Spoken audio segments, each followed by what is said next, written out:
Ladies and gentlemen, Garfield and friends. We're ready to party! We're ready to party, we're ready. I hope you bring lots of spaghetti. I'm scared. Come on in, come to the place where fun never ends. Come on in, it's time to party with Garfield and friends. Dancing, Fiesta! romancing, Siesta! samba, La Bamba! Ay caramba! Disguises! Surprises! And pies of all sizes! Come on in, come to the place where fun never ends. Come on in, it's time to party with Garfield and friends. Come on in, it's time to party with Garfield and friends. Garfield and friends. Everything else you watch on TV this week will just be anticlimactic.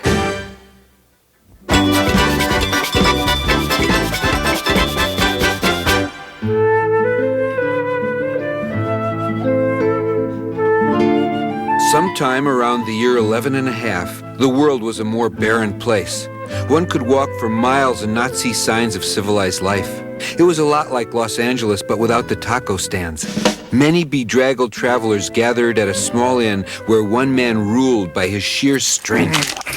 His name was Bork, leader of the nomadic hordes and winner of a whole lot of push-up contests. Food! Must have food! At once, sire. The lovely Mariah served everyone in the inn. Of course, Bork was the only one who ever got any food.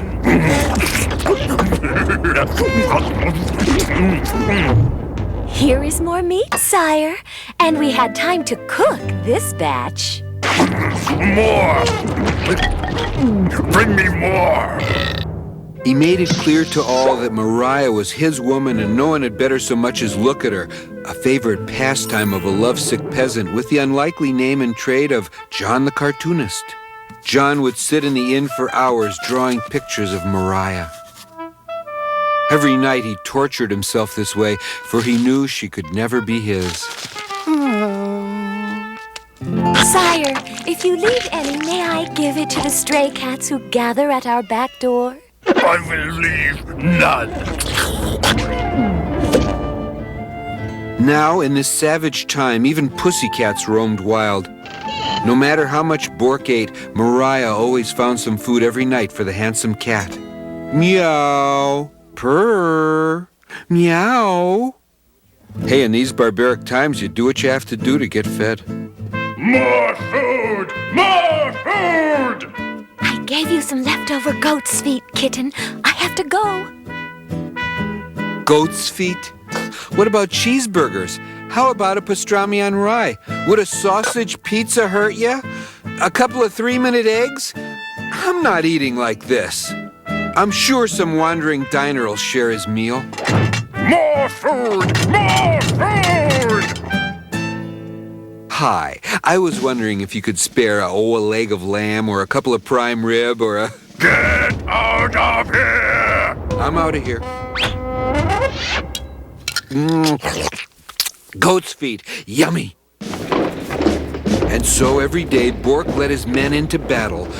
Mariah could only prepare for his inevitable return. Mariah.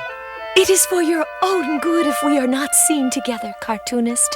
If someone told Bork... Let them tell him. I would risk everything for you, Mariah. You risk everything by just talking to me, my dear John. I have drawn these cartoons of us in eternal happiness together. Oh, I'm sure they are splendid, but I could not bear to see a future that can never be. But the cat saw distinct dining possibilities if he could get this Bork dude out of circulation.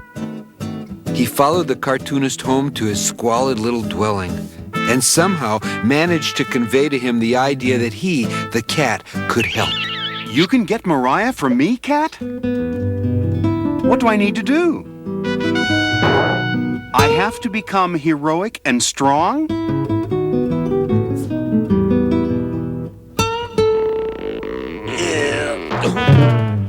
This may take a while, like until half past the Renaissance. There seemed to be only one way to make a man out of him, given the rather limited parts catalog. Sign me up as a warrior barbarian in the King's army. Quiet. Laugh. Doesn't bother me one bit. Fine. Okay. That's enough. You can stop now. Fine. I think you've made your point.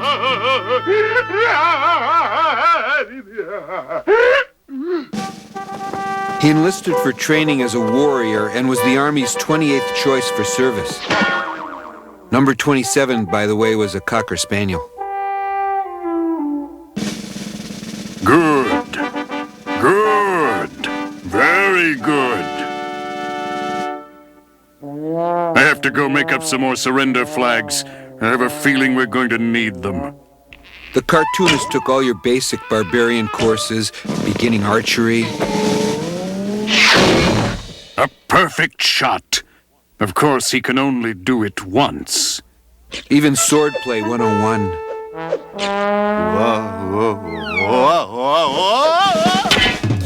But it was no use. He was drummed out of the Barbarian Corps. I'll never be a strong warrior. I'll never defeat Bork and win the hand and heart of the lovely Mariah. But the cat had a plan B.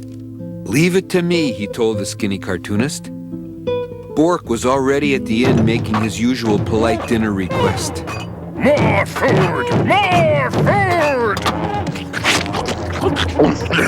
You are my woman, Mariah. More food! Yoo-hoo! Anybody home? I thought you might get a giggle out of these, your gluttonship. What's that you showed him? It couldn't be. You wouldn't. Help! Help! Oh, my poor John. He will be slain. Not if my plan works, lady. Keep Bork's dinner warm for me. Stop! Don't hurt me! That way. I don't know why I listened to you. Where is he? Where is he? Yoo-hoo! Right this way, right in here, in the cave. There you are. Take this, and this, and this, and this, and... Help! Help! Help! No one ever saw Bork or the dragon ever again. John the cartoonist was eternally grateful for what the cat had done. John and Mariah got married, and they took over running the inn together. They were very happy, most of the time. More food! More food! Maybe if we turn this place into a sushi bar.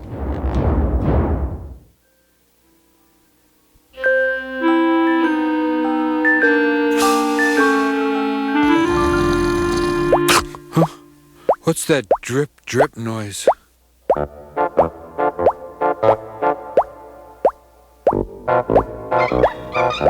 It's not the sink. Oh, I know what it is. There, much better.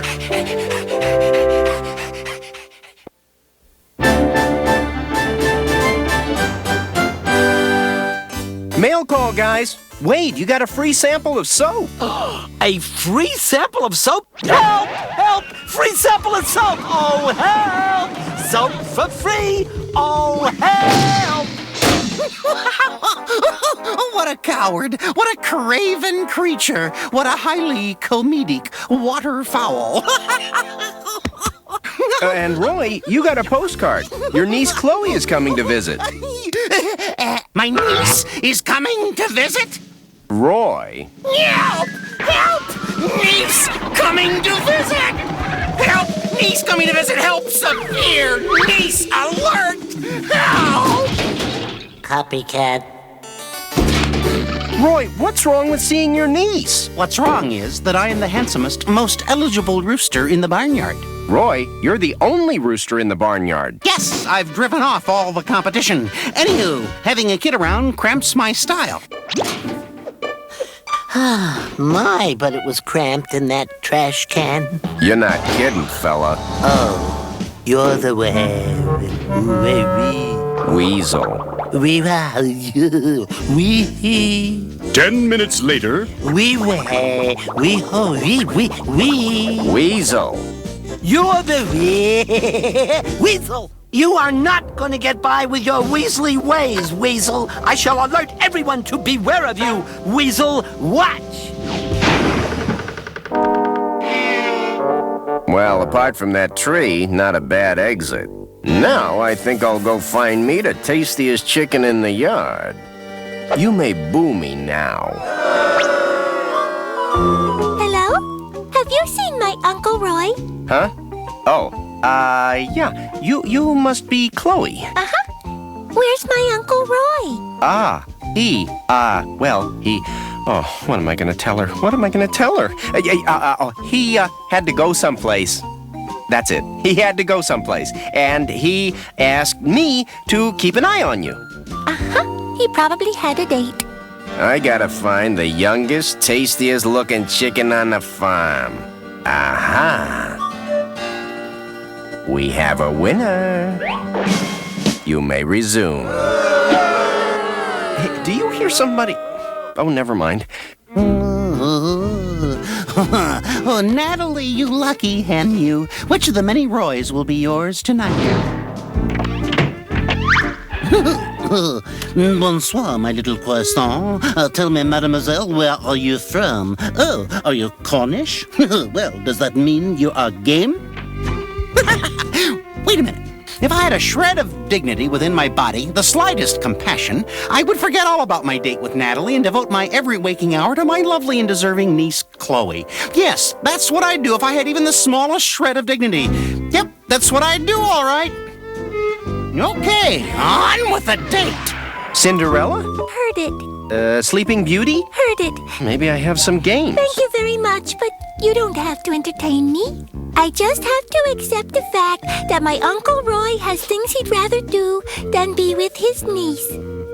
Well, I'm afraid it isn't a particularly out of the ordinary night here, except that I keep hearing someone booing.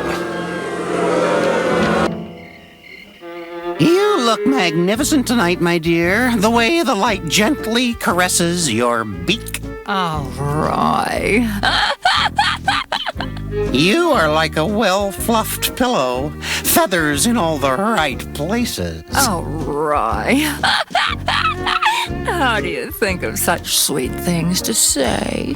I just looked my heart. Change the card, stupid! And my heart tells me what to say. Oh, Roy, you are so wonderful. Oh, I respect you too much to disagree with you, Natalie. Your Uncle Roy isn't a bad guy, Chloe. Then why isn't he here? Well, there's a very good explanation for that. Well, never mind why he isn't here. Why aren't you here? Weasel tracks? Oh, no. Oh, Roy, where are you when you're needed? Roy, that dinner must have been so expensive. Tut-tut, my dear. Mere chicken feed. Oh, really? With all we ate? All we ordered was chicken feed. Roy, you would be the perfect man if... If what? Oh, never mind. If what? I distinctly heard an if there. If you could take care of children.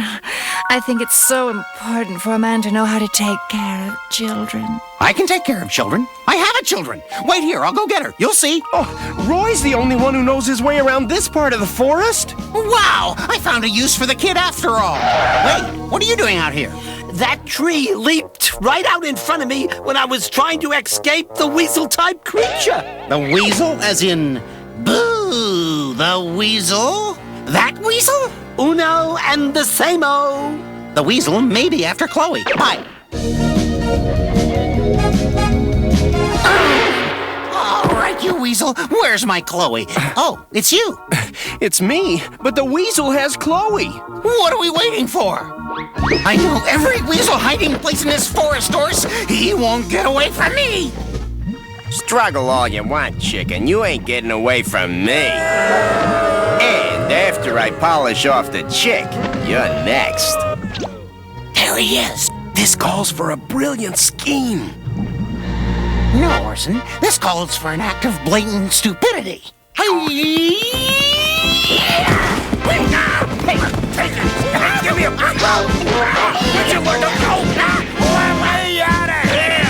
Don't stop till you reach the equator, Weasel. Who is that man chasing the weasel? That, Chloe, is your Uncle Roy. That weasel won't be back till season after next. Uncle Roy, you did it! You saved me from the big bad weasel. You're my hero, Uncle Roy. Nice going, Roy. But what about your date? Natalie. I left her back outside the restaurant. Bye. Bye, Uncle Roy. Chloe, would you like to be my date for this evening? I know a great place for ice cream. Really? Sure. And we can watch some weasel wrestling on TV or something. Anything you say, Uncle Roy.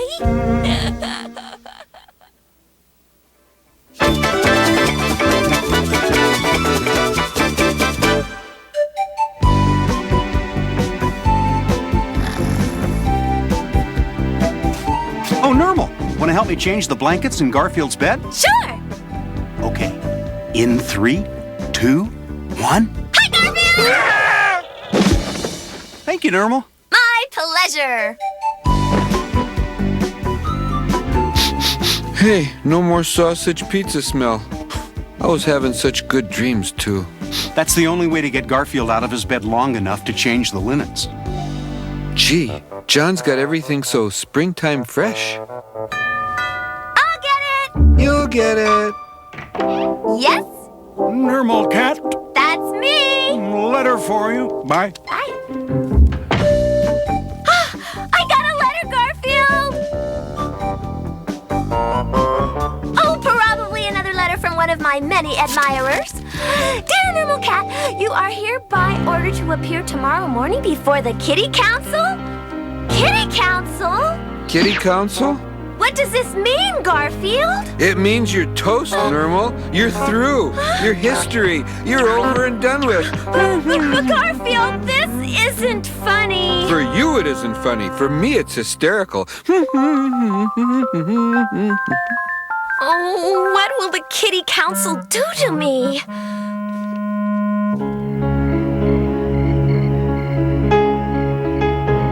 Oh, I'm doomed. I'm doomed. I'm toast. I'm more than toast.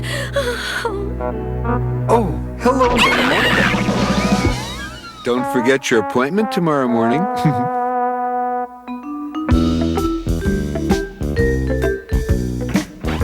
Might as well get it over with.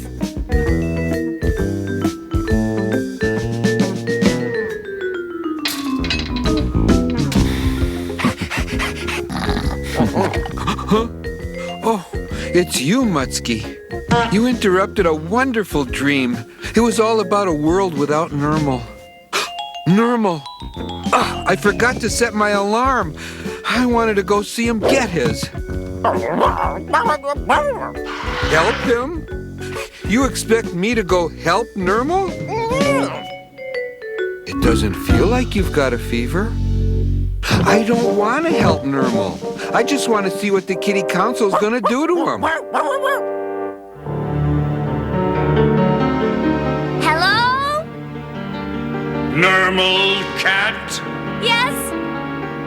I am Normal Cat. Why was I summoned here? We will ask the questions. Sorry. Normal Cat, you are charged with a violation of Article 6, Paragraph 8 of the Feline Code. Being too darn cute. Guilty as charged.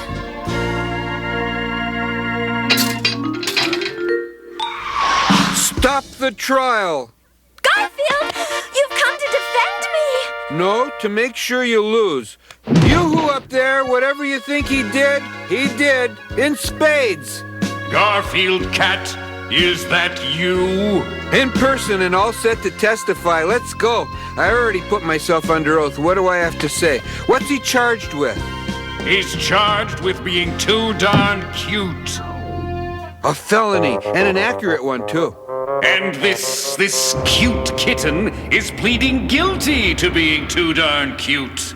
Pleading guilty? You never let me have any fun.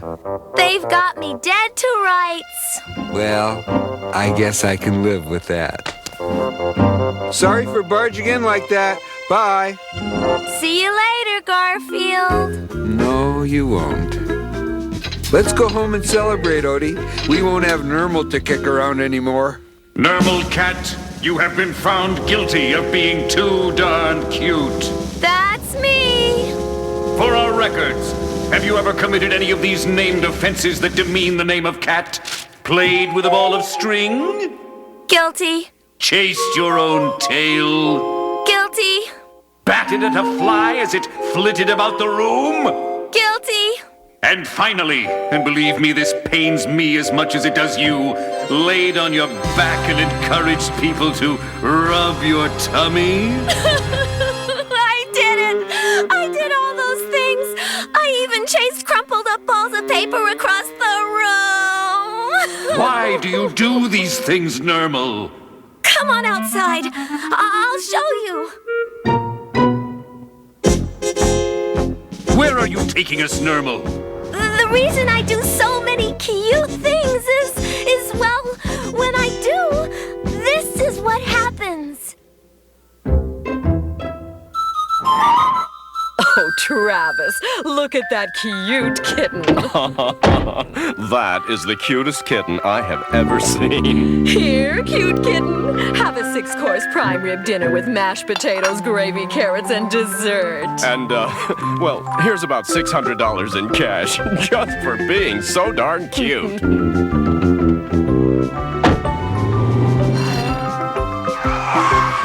Look at the cute kitten. Aren't you the most precious little kitty in the world? Yes, you is. Here's a T-bill for $1,000. Come on, Oatster. Nermal's trial should be done about now. Aww. I'll bet they gave him 99 years for impersonating a real cat. You know, I'm gonna miss Nermal.